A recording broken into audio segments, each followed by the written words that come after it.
Piccola Parigi, quarta edizione, oltre ad avere 30 artisti in più dell'anno scorso, quindi siamo arrivati a 90,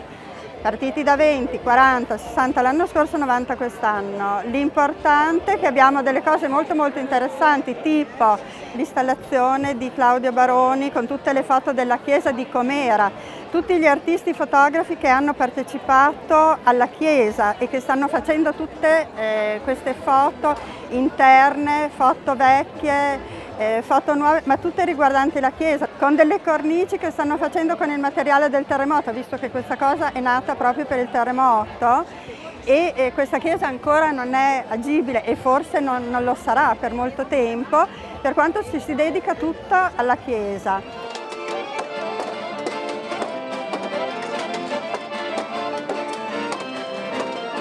Questa è un'installazione per bambini, una giostra per bambini che nasce da un'idea che tratta da un mio libro che si chiama L'isola di Ariel, che ho scritto nel 2004, e da lì è nata l'idea di costruire questa giostra dove ci sono praticamente tutta una serie di mostri e di animali che sono stati praticamente costruiti per animare quest'isola, dove possono anche entrare 5 bambini.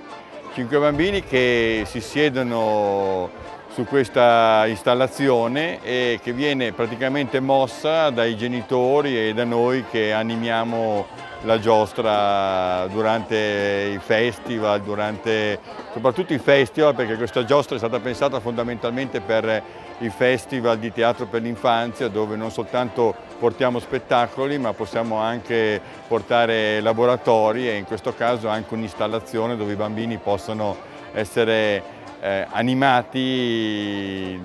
attraverso un gioco che è molto particolare. Alla Piccola Parigi ho portato questa mia creazione che si chiama Pouting ed è il presidente che fa outing, ovviamente si vede anche dal rossetto sbavato, ed è una provocazione contro le leggi che ha varato omofobe e che sappiamo tutti cosa hanno provocato 2 anni fa. Quindi il mio stato d'animo è stato quello di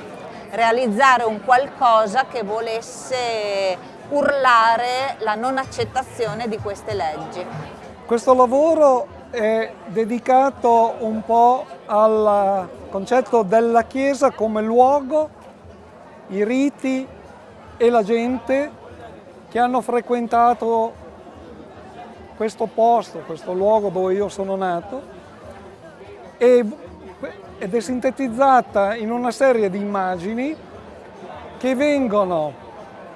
chiuse all'interno di un contenitore, evocative perché credo nella forza appunto evocativa dell'immagine. La comunità vuole riappropriarsi della sua piazza, della sua chiesa e quindi anche il lavoro che stiamo facendo con tutte le istituzioni, la curia, la parrocchia,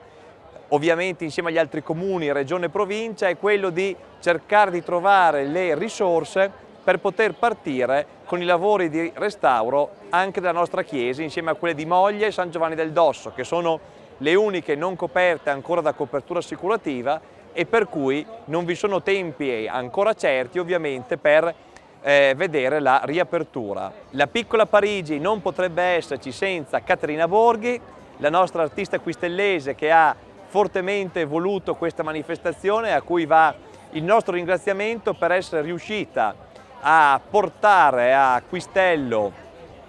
questo nutrito gruppo di artisti e da renderla per un giorno la capitale dell'arte e della cultura.